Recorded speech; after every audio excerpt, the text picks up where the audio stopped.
Durante más de medio milenio, la ciudad prohibida en China fue un lugar de misterio, escenario de una espectacular muestra de poder. Entonces, se convirtió en el centro de un momento crucial en la historia del mundo. El destino de esta mujer es inseparable del de la ciudad de los palacios. Sisi, la concubina, usó sus encantos, maquinaciones y férrea voluntad para lograr el poder en la ciudad prohibida, pero adaptarse a las antiguas tradiciones ¿conllevaría el fin del imperio? La ciudad prohibida de China.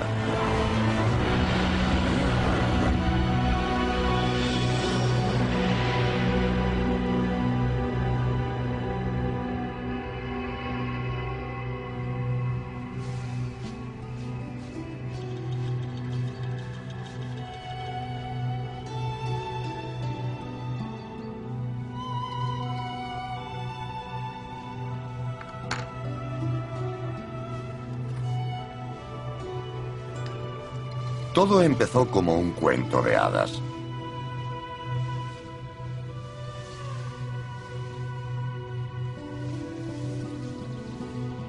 Un cuento de hadas sobre la hija de 15 años de una familia pobre de Pekín. Y un príncipe joven que se convertirá en el soberano de un gran imperio tras la muerte de su padre.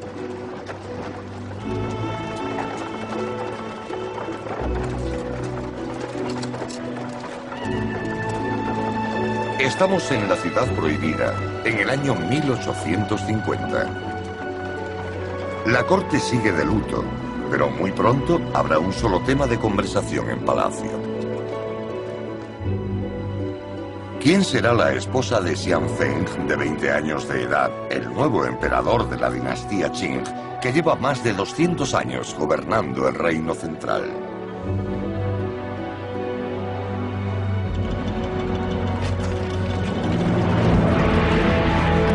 Ordenan a 60 jóvenes de los clanes dominantes presentarse en la ciudad prohibida. La madre de Xianfeng elegirá a una como esposa del emperador. Las demás serán sus concubinas. El jefe de los eunucos recibe a las candidatas.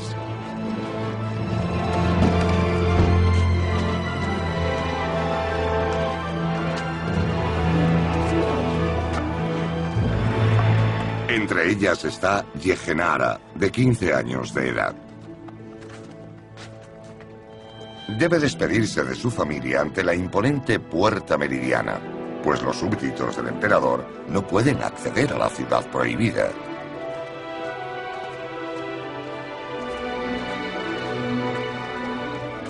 Yehenara cruza el umbral del Sancta Sanctorum del Imperio por primera vez. Entra en un extraño mundo mágico.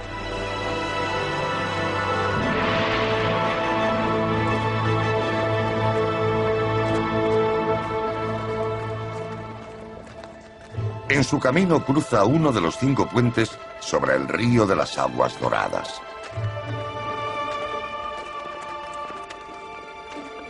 Pasa ante los espléndidos palacios imperiales, hasta cruzar la puerta que lleva al centro de la ciudad prohibida. Aquí se alza majestuosamente el Salón de la Perfecta Armonía. Es el centro del mundo. La visión es sobrecogedora.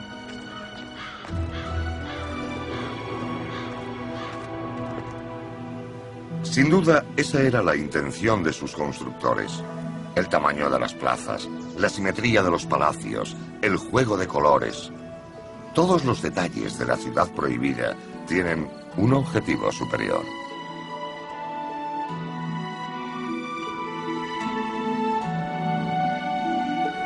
Su arquitectura esconde un código espiritual que solo se entiende observando detenidamente. La disposición de la ciudad prohibida sigue los principios del Feng Shui y las enseñanzas del Yin y el Yang. Por ejemplo, el Yang representa la luz y la calidez del sur, y el Yin, el frío y la oscuridad del norte. El eje central del complejo se extiende de sur a norte, En la ciudad prohibida estas dos fuerzas debían estar en perfecta armonía.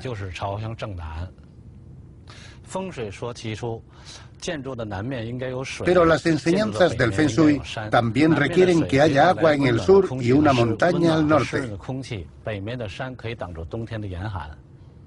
Aquí no había una cosa ni la otra, así que los arquitectos tuvieron que construirlas. En el sur crearon el río de las aguas doradas y en el norte la colina del carbón. La colina tenía la finalidad de proteger a la ciudad prohibida de los malos espíritus y resguardarla de los vientos gélidos del invierno. El río era el contrapeso a la colina y mantenía el recinto fresco en verano. Así que estos esfuerzos por lograr la armonía espiritual también tenían una finalidad práctica. La arquitectura espiritual va acompañada de rituales muy estrictos. Incluso los criterios para elegir una esposa imperial estaban claramente fijados.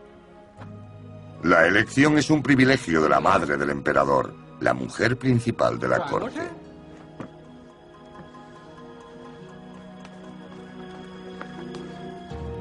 La parte más incómoda del proceso es el examen físico. ¿Tiene alguna imperfección? ¿Tiene mal aliento o mal olor corporal? ¿Sigue siendo virgen?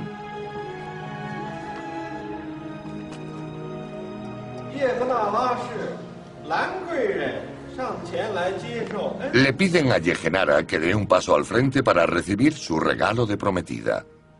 Muchas estaban celosas de mí porque se me consideraba una mujer hermosa, se cree que dijo Yehenara. Pero parece que la madre del emperador no está de acuerdo. La convierte en concubina de 5º grado, el más bajo.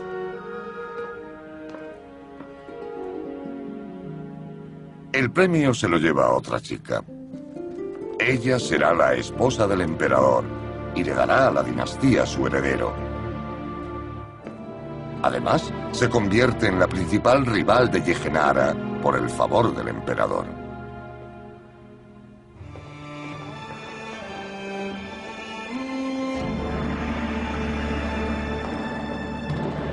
Durante la ceremonia del matrimonio, Yehenara ve al emperador Xianzeng por primera vez. El Hijo del Cielo es el único hombre fértil en la ciudad prohibida, un universo con más de 3000 eunucos y casi otras tantas mujeres. Según las creencias chinas, el ritual del matrimonio une las fuerzas gemelas del yin y el yang. El yin representa la fuerza femenina que nutre y protege. El yang, la fuerza creadora masculina. El principio rector es mantener una armonía perfecta entre esas dos fuerzas para mantener el orden del universo. Un concepto presente en todos los rincones de la ciudad prohibida. La armonía del yin y el yang es un principio organizador básico de la ciudad prohibida. El yin representa el principio femenino y el yang el masculino. Por ese motivo, el palacio privado del emperador se encuentra en el sur del recinto interior, ya que el sur pertenece al yang masculino. Este edificio fue bautizado como el Palacio de la Pureza Imperial, ya que el cielo también pertenece al yang. El palacio privado de la emperatriz está situado al norte. Se llama Palacio de la Tranquilidad Terrenal porque el norte y la tierra son elementos femeninos, yin. Exactamente entre los dos edificios está el Salón de la Unión, donde el emperador y la emperatriz se encuentran en la noche de bodas. Aquí unen el cielo y la tierra, y el yin y el yang están en perfecta armonía. Las enseñanzas del yin y el yang están hondamente arraigadas en la mentalidad china y en su cultura. Todo lo que nos rodea puede relacionarse con el yin y el yang. Por ejemplo, exterior e interior, masculino y femenino, cielo y tierra, fuego y agua.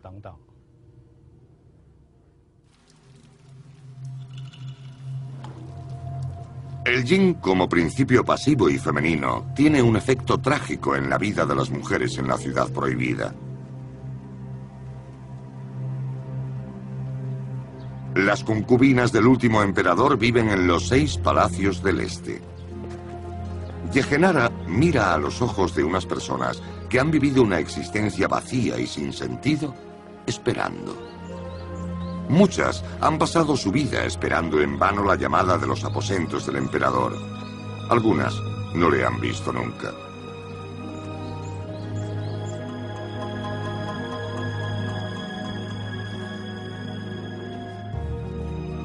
Este bien podría ser el destino de Yehenara.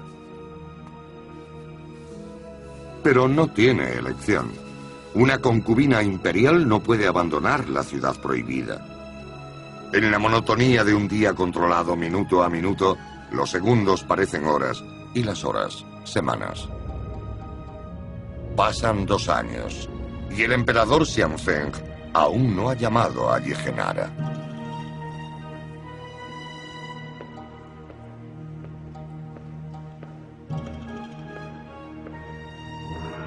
El cuento de hadas se ha convertido en una pesadilla.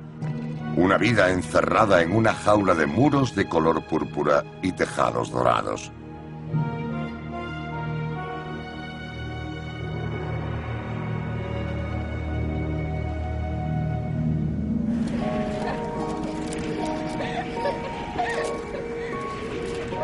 De niña la llamaban la pequeña orquídea. Creció junto al río Yangtze, en el sur de China, junto a sus hermanos y hermanas.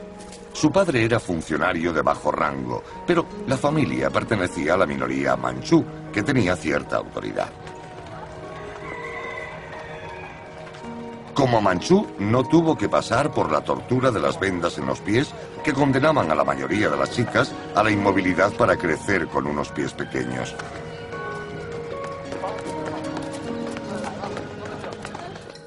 El padre de Yehenara educó a sus hijos según las tradiciones de su pueblo.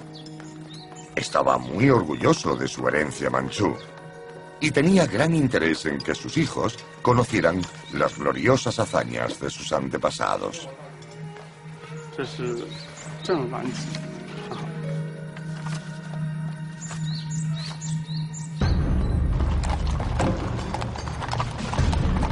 En 1644, las 8 banderas de los manchúes, una tribu mongol, habían conquistado China. Expulsaron a los rebeldes chinos que habían destronado a la dinastía Ming y saquearon la ciudad prohibida.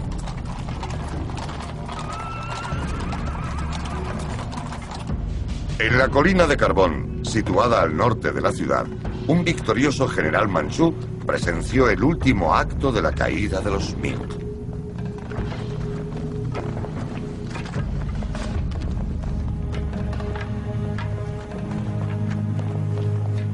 El último emperador Ming se había suicidado colgándose con su propio ceñidor de seda.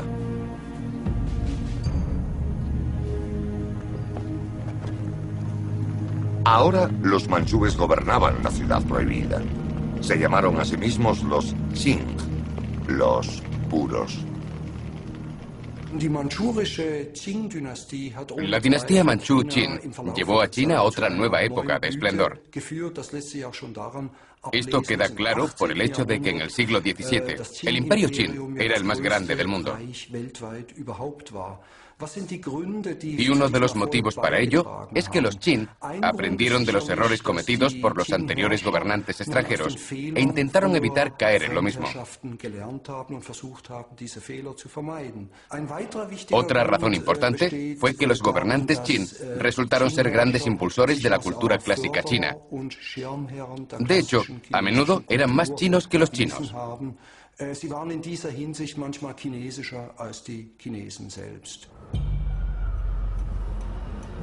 Pero adoptar las tradiciones chinas de gobierno imposibilitó las reformas sociales y políticas. A mediados del siglo XIX, mientras el resto del mundo cambiaba a un ritmo desenfrenado, China seguía gobernada por un código de ritos inalterado durante siglos. Las concubinas solo tenían una forma de ascender en la jerarquía del palacio, dando a luz a un heredero al trono. Pero en 2 años el emperador no había llamado a Yehenara ni una vez.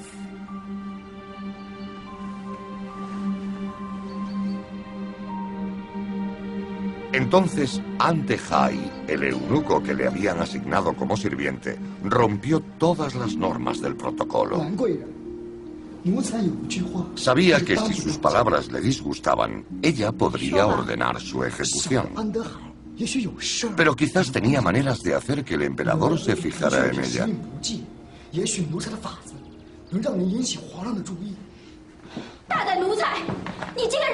Al principio se mostró furiosa ante su insolencia.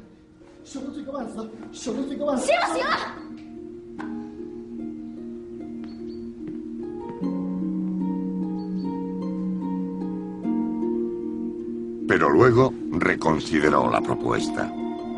Quizás podía ayudarle. ¿Qué podía hacer por ella? Yehenara no podía ir a ningún lugar de la corte y pasar desapercibida, pero él podía convertirse en sus ojos y sus oídos en la corte. Conocía a los guardias de las puertas. Podía colarse en todos lados como un gato. Encontraría formas de que su señora llamara la atención. Así obtendría el favor de la corte.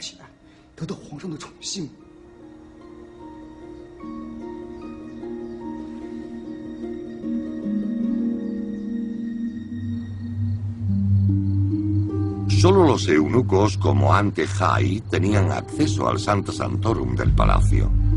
Había unos 3000 viviendo en la ciudad prohibida.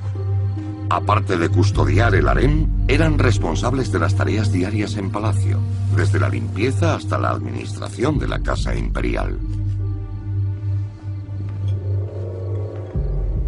Nadie está tan cerca del emperador. Los eunucos estaban entre las personas más influyentes de la jerarquía palatina. De todos ellos, el más poderoso es el jefe. Tenía el privilegio de presentarle a diario al emperador unas tablas de jade en las que estaban grabados los nombres de las concubinas. El Hijo del Cielo escogía a la mujer con la que quería compartir su lecho esa noche. Con la ayuda de su emprendedor sirviente, Yehenara consigue una audiencia con el jefe de los eunucos.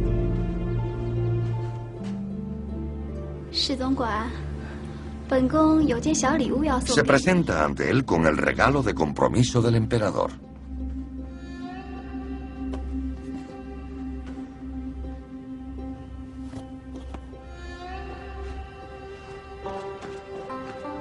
El jefe queda sorprendido y se niega a aceptar esta muestra de afecto del emperador.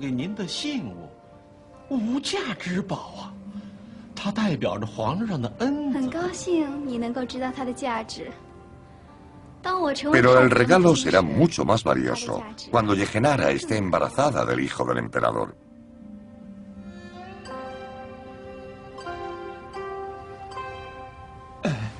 Yehenara ha conseguido un importante aliado en la corte. Puede confiar en él.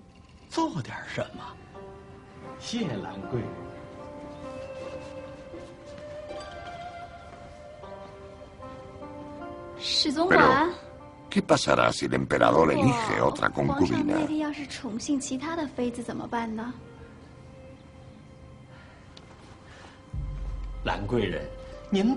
El jefe de los eunucos tiene maneras de forzar las situaciones en la ciudad prohibida. Empezará por hablarle de su belleza al emperador.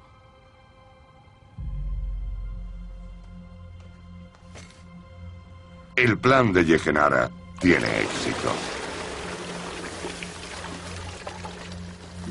El emperador la elige para pasar la noche con ella. Los preparativos duran todo el día.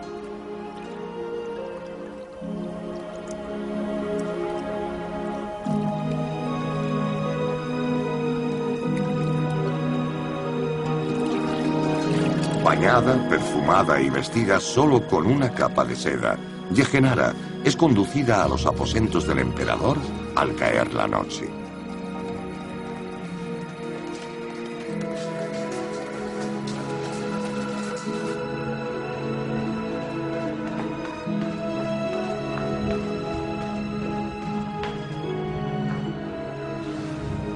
Nadie sabe qué ocurre durante este primer encuentro entre Yehenara y el emperador. Podría haber sido instruida para ese momento. Ciertamente el jefe de los eunucos conocía los gustos del emperador.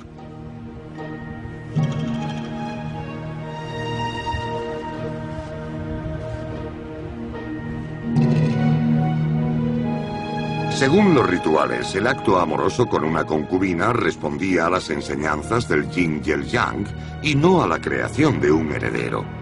Se suponía que el emperador tenía que dar marcha atrás para aumentar su potencia gracias a la unión del femenino yin y el masculino yang. El embarazo quedaba reservado para la emperatriz. Por lo menos, esa era la teoría.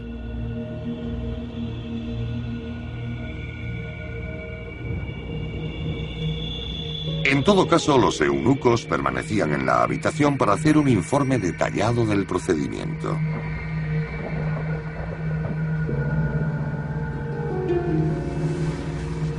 Tras el acto amoroso, Yehenara durmió sola, de lado, como marcaba el ritual. El único que podía dormir mirando hacia el cielo era el emperador. Pero sucediera lo que sucediera aquella noche, Yehenara había logrado su objetivo. Durante 3 meses más, siguió siendo la única compañera nocturna del emperador.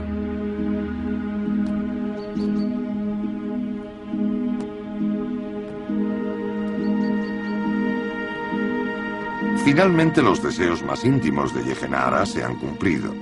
Un médico comprueba su pulso a través de una cinta de seda, ya que no le está permitido tocarla. A pesar de la inexactitud de este método, no hay ninguna duda. Y Su Majestad, la emperatriz, debe ser la primera en saberlo. El doctor informa a la emperatriz de que Yehenara tiene Simai, las pulsaciones felices.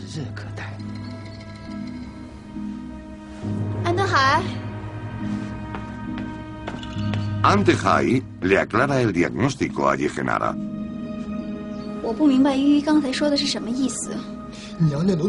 La semilla del dragón ha germinado. Está embarazada. Lo que el destino le niega a la emperatriz, le es concedido a Yehenara.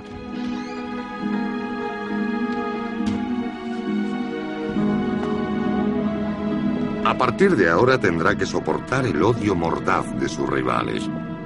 Y nada las detendrá en su intento de hacerle daño.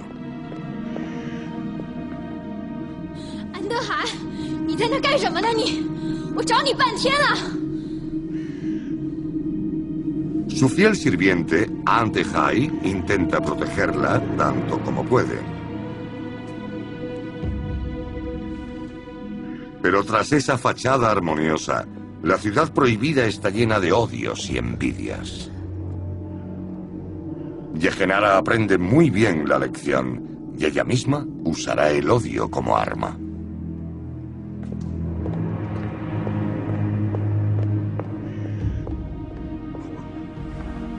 El 27 de abril de 1856, Yehenara da a luz a un hijo.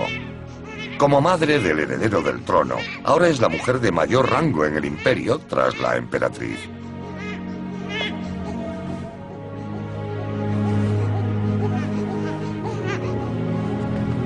Pero su ascenso meteórico tendrá un precio. Casi no puede ver a su hijo, Sai Jung, porque su educación está en manos de la emperatriz y los eunucos.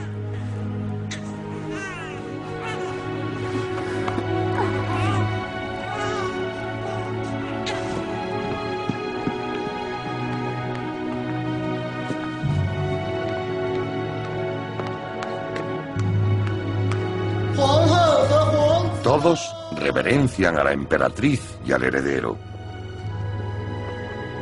Aunque sea un bebé, el príncipe tiene un estatus divino. Asegura la continuidad de la dinastía.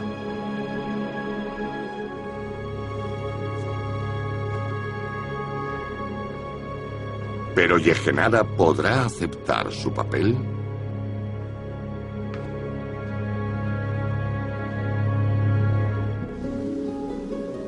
Cuando la corte que vive en la ciudad prohibida cree que se ha ganado la aprobación del cielo, el mundo exterior amenaza con convertirse en un caos.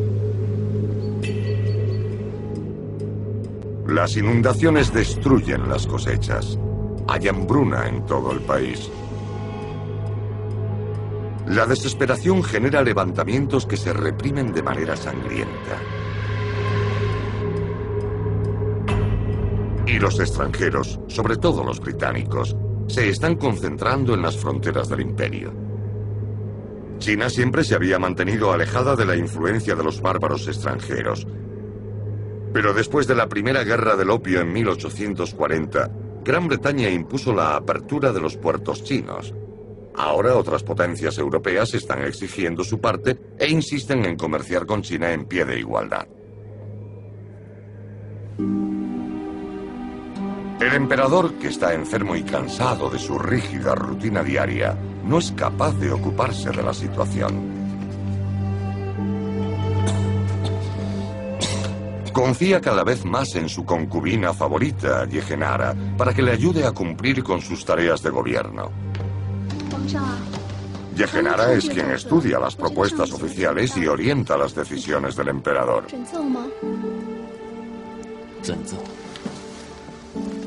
Es un sacrilegio. Una ruptura impensable de los roles tradicionales. Yehenara empieza a saborear el poder imperial y lo disfruta.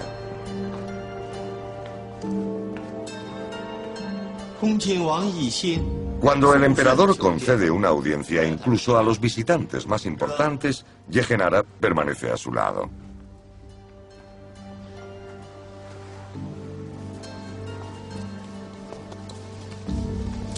El hermano del emperador, el príncipe Kung, trae malas noticias. Británicos y franceses exigen de nuevo embajadas en China. Para los chinos es una insolencia. El emperador nunca permitirá que los bárbaros lleguen a Pekín. Pero el príncipe Kung está preocupado. Los extranjeros tienen soldados. Algunos en la corte quieren matar a los bárbaros, o mejor, que sus embajadores sean tomados como rehenes, hasta que los soldados extranjeros abandonen el país. Yehenara aporta la solución. Los bárbaros ya han humillado bastante a China. Ya se han hecho demasiadas concesiones. China debe usar la fuerza para mantener su honor y su libertad. Deben recuperar sus dotes guerreras y expulsar a los demonios blancos.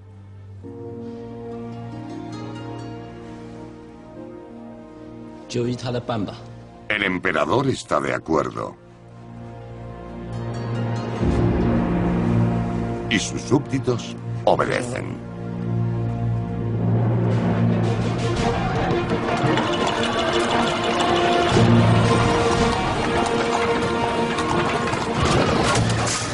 Los 20 miembros de la delegación anglo-francesa son detenidos y exhibidos por las calles de Pekín ante la multitud enfurecida. Los demonios blancos se salvan del linchamiento por muy poco.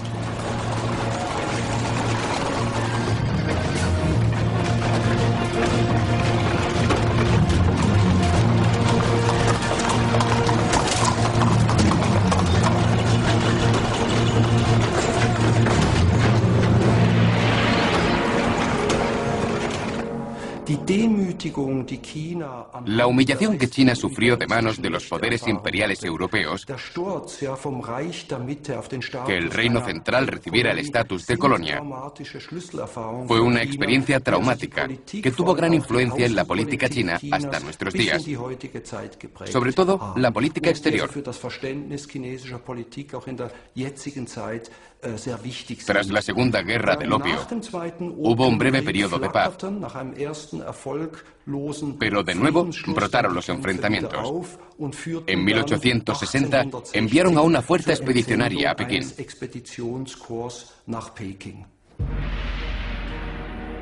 Con sus modernas armas, los europeos se abren camino hasta la capital. La corte huye de la ciudad prohibida por primera vez en la historia del país. La explicación oficial es que el emperador se marcha para participar en la cacería tradicional en su residencia de verano.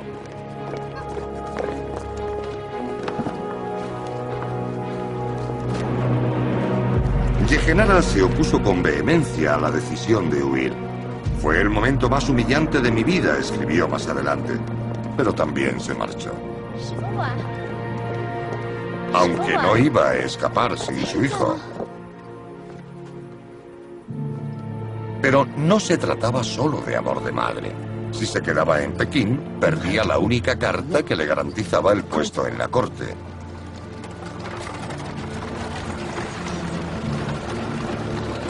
La decisión de marcharse pronto se demostrará acertada.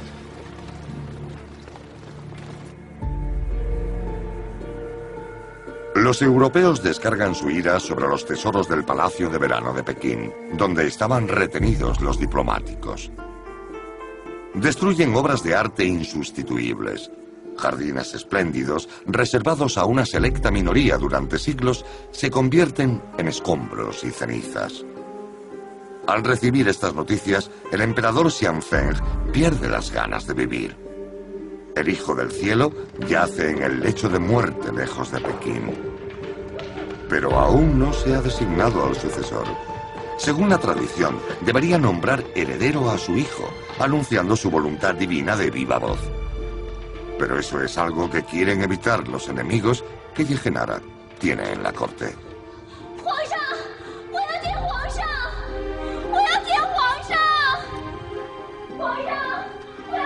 Sus intentos de llegar al emperador son en vano. Como concubina, no tiene derecho.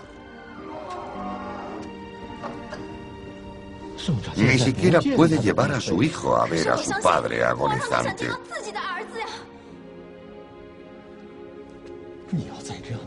El jefe de los eunucos amenaza con arrestarla.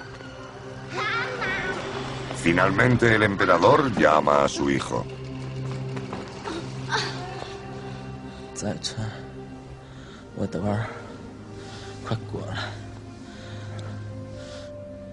Yehenara quiere saber quién será el próximo emperador de China.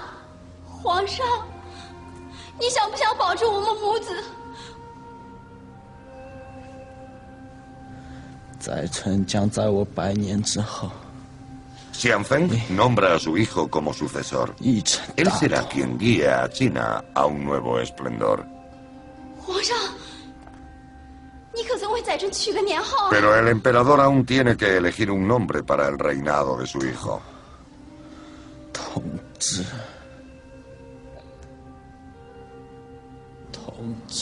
Con su último aliento, el emperador cumple su deber ritual. El nombre del nuevo emperador será Tongzhou, gobernar juntos.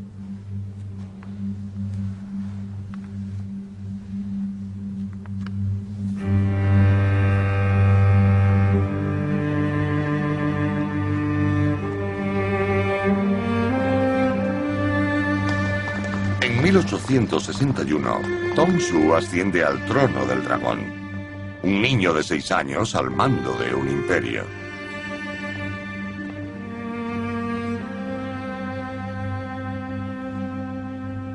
De hecho, su madre es quien tiene el poder. Yehenara, la concubina, pasará a la historia con el nombre de Xi.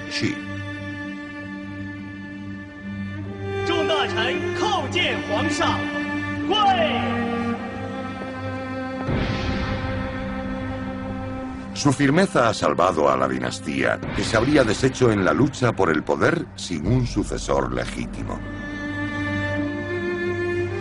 Yehenara se alía con el príncipe Kung, el hermano del último emperador, contra los funcionarios de la corte. Para ellos, la presencia de una mujer al frente del imperio rompe la armonía del orden tradicional. El príncipe Kung es uno de los pocos que se da cuenta de que el viejo orden ya no existe. Tras la destrucción del Palacio de Verano, ha aceptado la exigencia europea de tener embajadas en Pekín.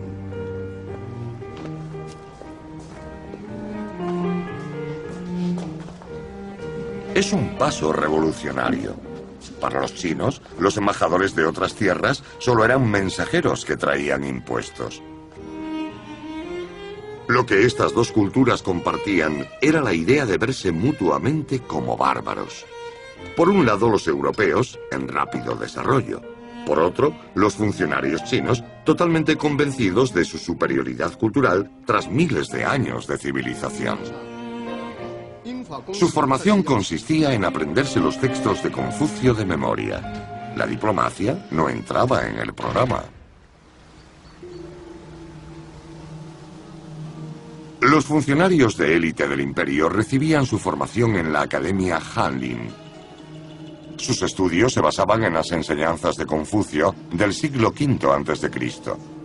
Se suponía que estas enseñanzas tenían que generar un estado de armonía perfecta entre gobernantes y gobernados. Aprobar el examen garantizaba una carrera en la ciudad prohibida, pero esa educación era inútil en el cambiante mundo fuera del palacio.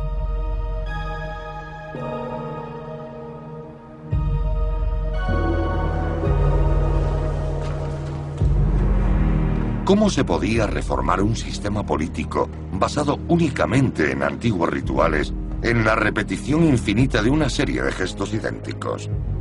Cuando Tongzhou alcanza la mayoría de edad y asume el poder formalmente, su madre garantiza que se mantendrá el status quo. El emperador emite sus proclamas, pero las decisiones las toma su todopoderosa madre, que sigue las audiencias oculta tras un biombo.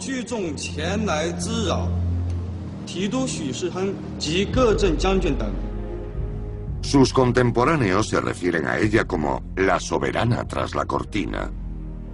Sisi no está preparada para abandonar su poder y sus privilegios.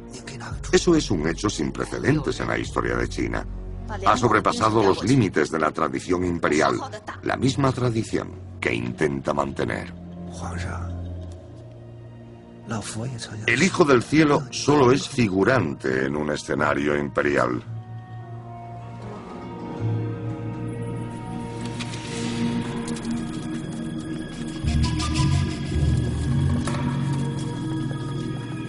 Tras pasar toda su vida dentro de los muros de la ciudad prohibida, rodeado de eunucos, Tongzhou se refugia ahora en los placeres terrenales.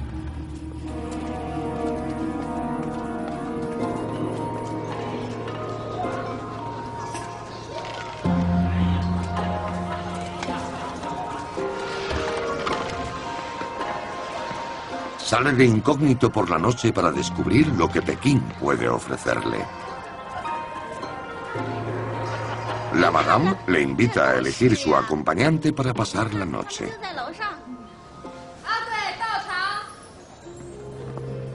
El emperador, que tiene un harén de concubinas, frecuenta prostitutas vulgares.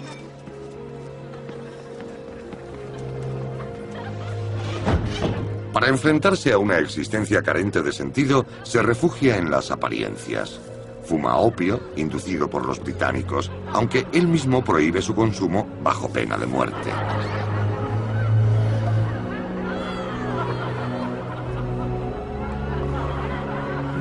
Su salud no soporta este tipo de vida.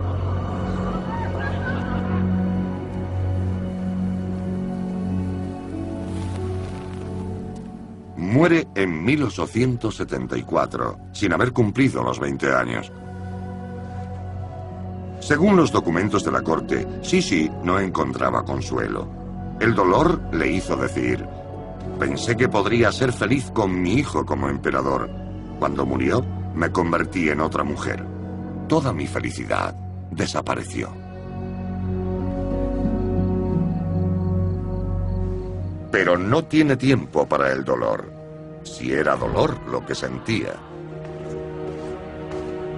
La viuda de su hijo, la emperatriz Alute, está embarazada.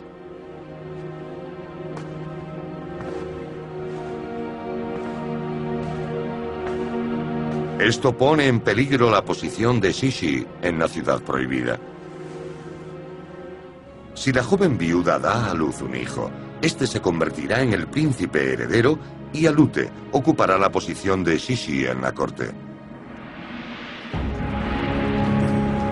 Pero Sisi siempre se enfrenta a los problemas. La misma noche de la muerte de su hijo, reúne al Alto Consejo de Estado.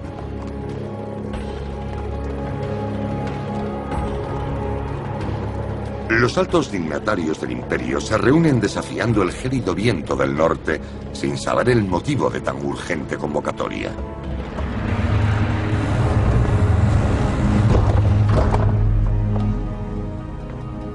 El plan de Sisi equivale a un golpe de Estado.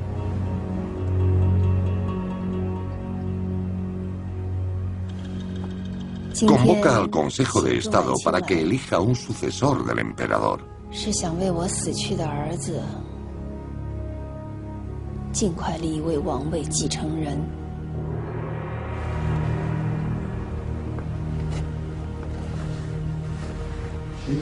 Los consejeros no ven la necesidad de apresurarse. Le aconsejan que espere a que la emperatriz dé a luz. Si el bebé es un niño, él será el emperador. Pero Sisi insiste en que en una situación crítica como esta, el trono no debería estar vacío ni un solo día.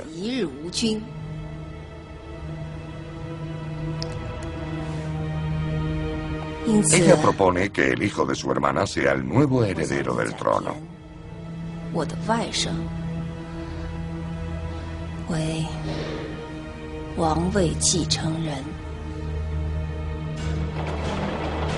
Sisi actúa antes de que surja la oposición.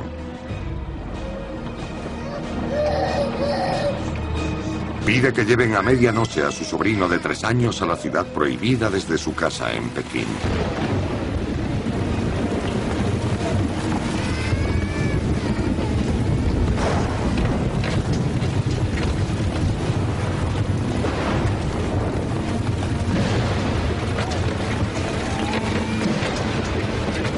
Guangxu, el nuevo niño emperador, tendrá el mismo destino que su predecesor.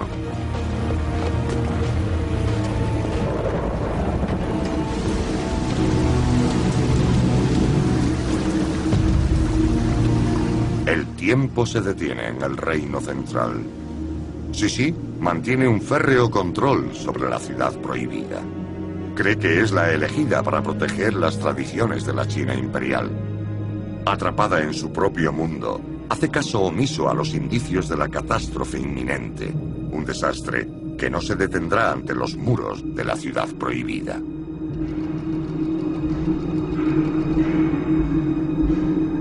El imperio chino es una vieja fragata que hace agua, escribió un diplomático británico al rey Jorge en 1795. 100 años después, nada había cambiado.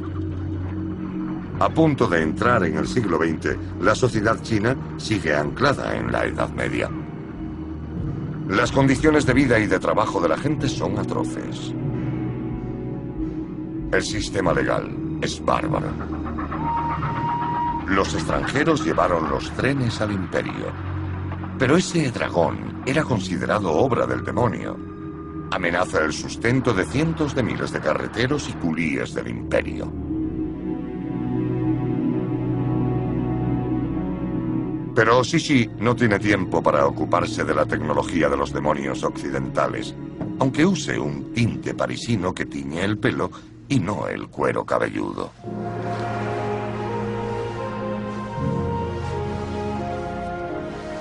Con el paso de los años, la vanidad del viejo Buda, como le gusta que la llamen los más allegados, no tiene límites.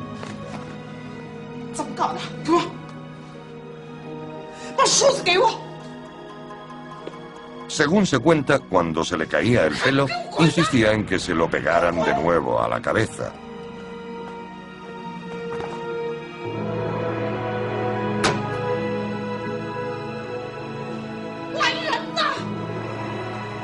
Y no era vanidosa solamente en cuanto a su apariencia.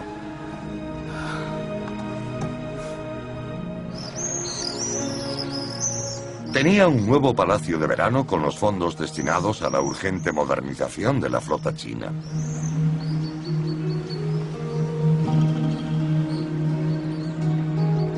Este barco de mármol, creado para su deleite, fue el único barco que se construyó con el presupuesto naval.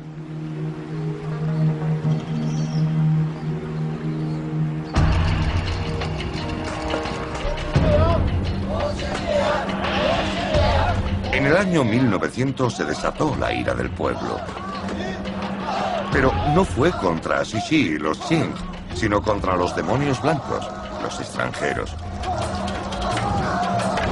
Los Boxers creían que los extranjeros tenían la culpa del declive de China.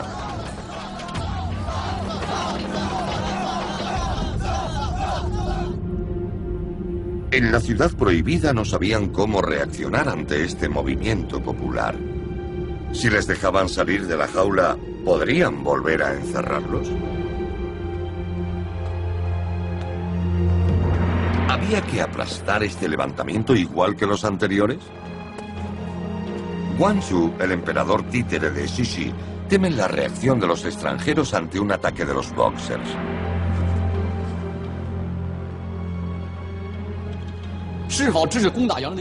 El joven emperador no quiere apoyar a los Boxers en su lucha contra los extranjeros. Pero Xixi no está de acuerdo. China está debilitada. Sin ayuda sobrenatural, la única fuerza en que pueden confiar es en el corazón y el alma del pueblo chino, como siempre en tiempos de crisis.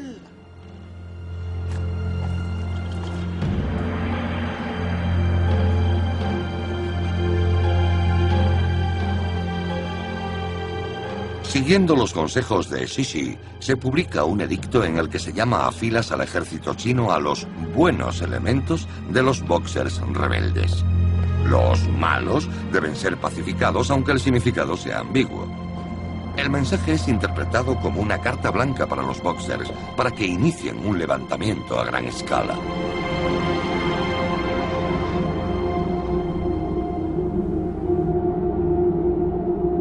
El barrio de las embajadas está cerca de la ciudad prohibida. En él viven 3.000 diplomáticos y sus familias, junto a una guarnición formada por unas decenas de soldados.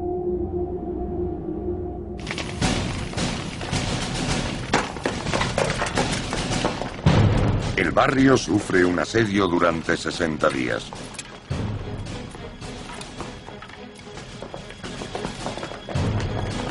Aunque están en franca minoría, los europeos logran contener a las hordas de Boxers.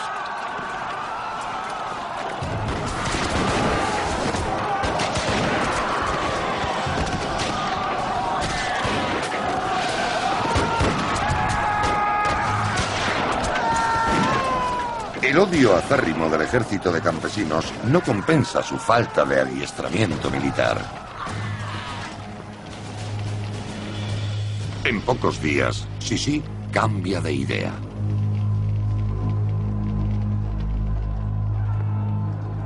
Ahora cree que los Boxers no son más que vagabundos que prenden fuego a las casas y matan a la gente creando un ambiente de caos.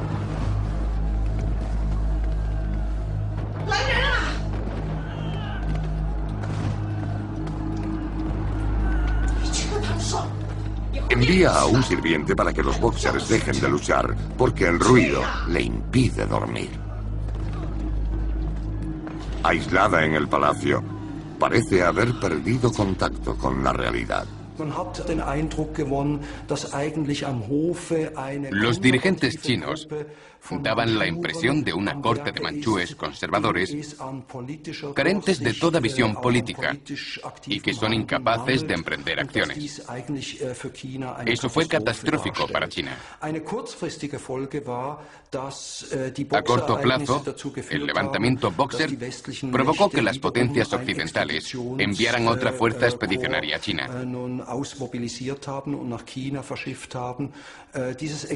Avanzó hasta Pekín con la intención de ocupar la capital y la emperatriz se vio obligada a huir de la ciudad prohibida por segunda vez.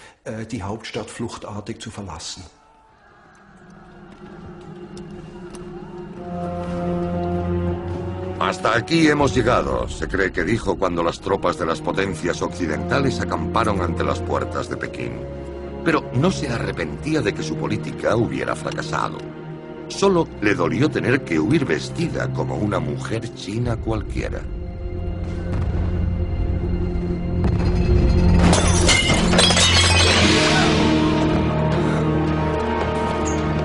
Según los anales de la corte, una bala perdida llegó hasta su palacio.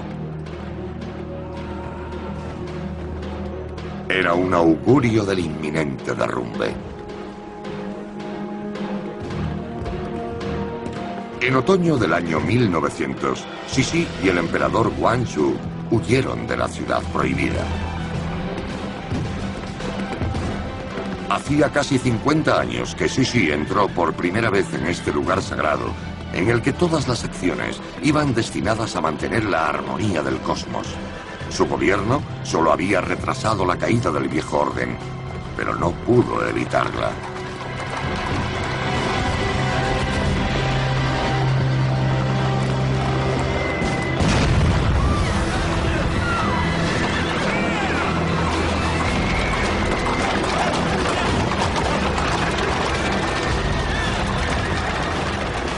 Su huida acabó con el aura de la ciudad prohibida para siempre.